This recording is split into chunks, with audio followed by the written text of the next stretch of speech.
Welcome back to the Spectre Creative Channel. I'm your host, Scott ToyGuru Neitlich.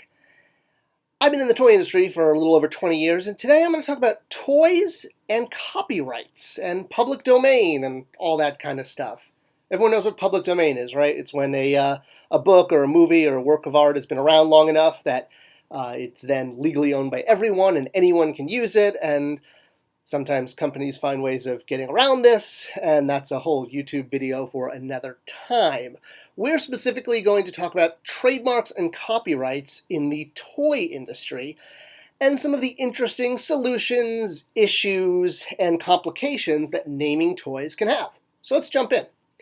So, of course, there's some interesting ones, like Scrabble is one that comes to mind. Scrabble is a toy that is offered by Mattel Games, which you can find in countries all over the world, except for here in America, where Scrabble is made by Hasbro.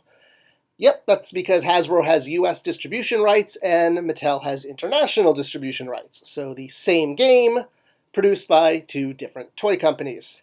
What can I say? It's complicated. And it's not the only thing that's complicated about toy naming.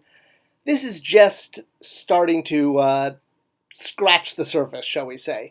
Let's jump in because there's a lot of interesting trademark and copyright issues.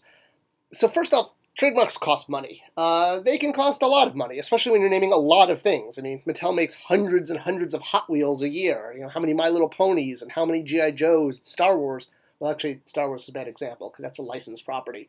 But, every single Barbie, every single toy has to have a name.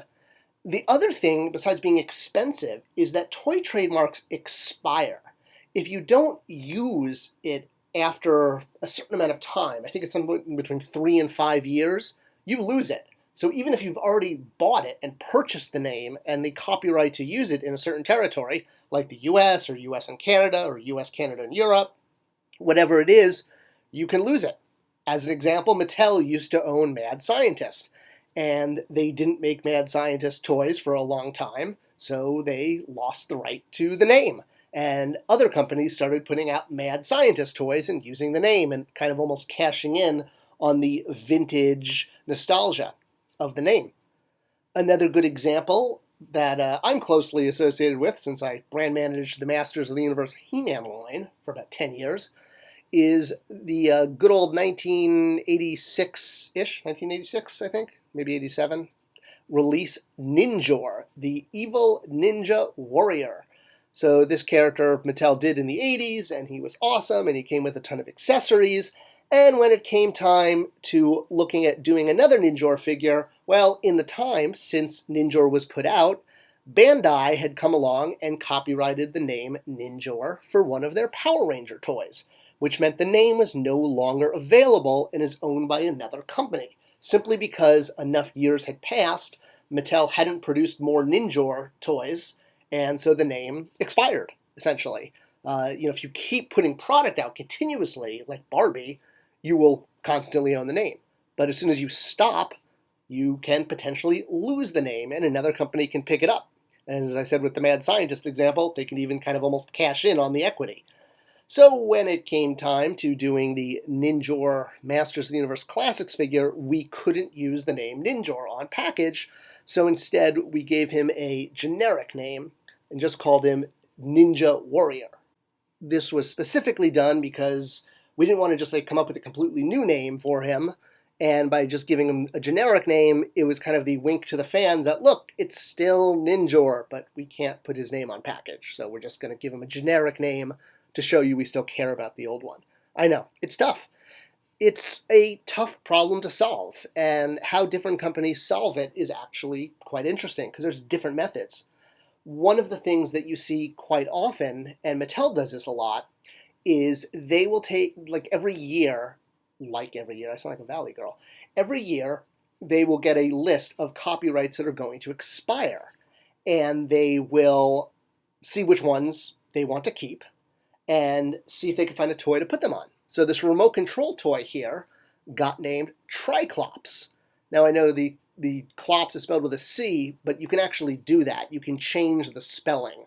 That's why no one can get Hot Wheels, H-A-U-T, Wheelz, because it's too close. So you can change the spelling. So Triclops with a C or a K.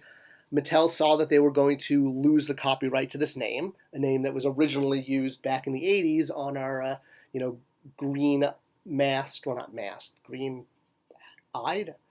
Green armored. How about green armored? Green armored, triple-eyed bad guy Triclops. So the name got reused on a Tyco RC vehicle that kind of had 3 eyes. And this pops up quite a lot. There's other examples, and it's almost like a treasure hunt looking for them.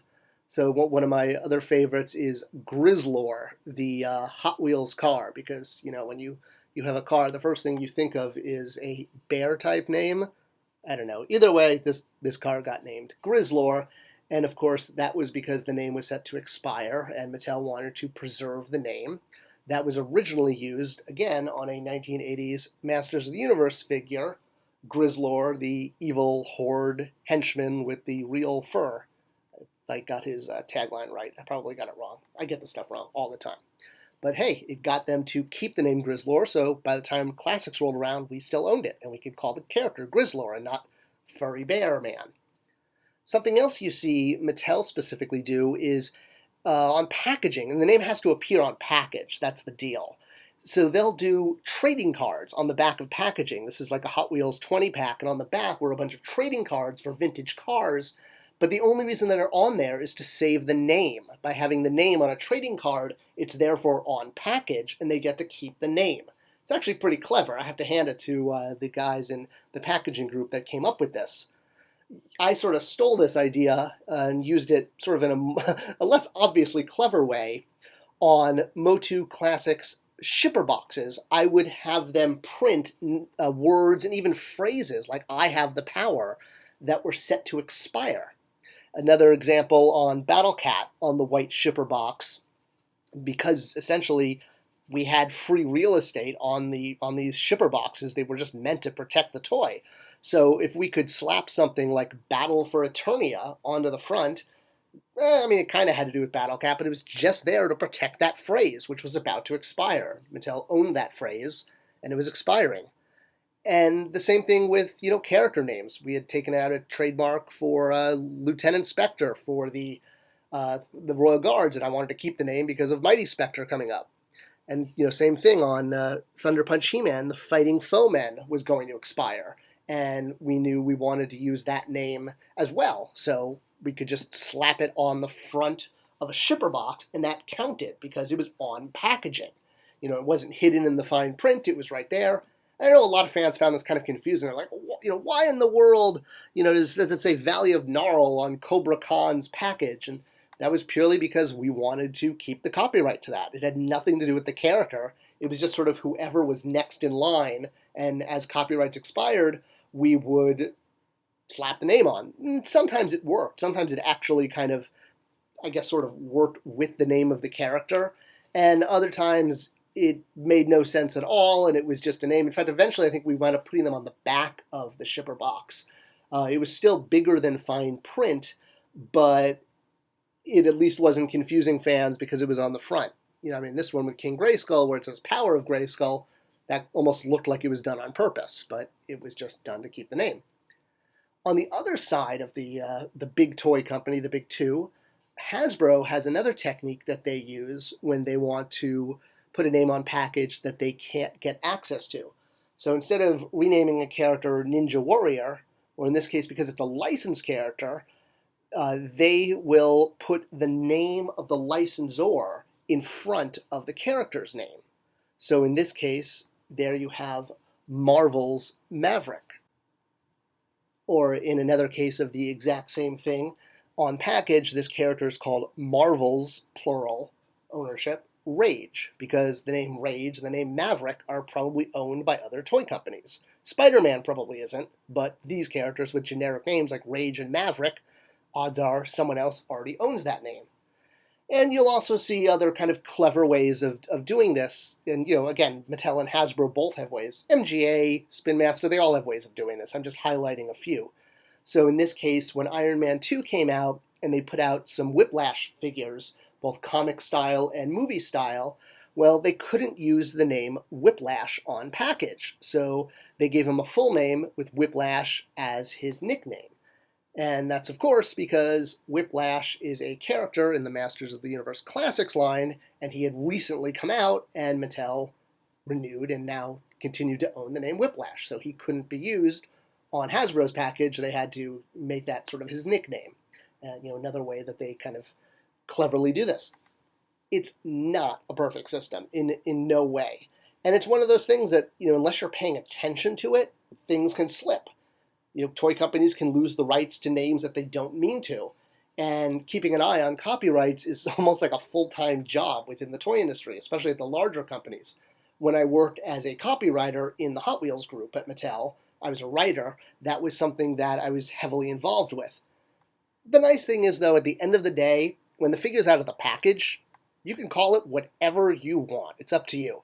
It's only people like mint-in package collectors that this really affects, because when you rip the figure open, the character could be, well, whatever it is you want to call it. Bodie McBoatface jokes aside. And that's a little bit about the toy industry and how trademarks work. I hope you found this video interesting. If there's anything about trademarks or the toy industry I didn't cover, let me know in the comments. Hit subscribe, hit like, ring the bell. It all helps to promote the channel and get more people aware of it and spread wonderful toy knowledge. Thanks for watching.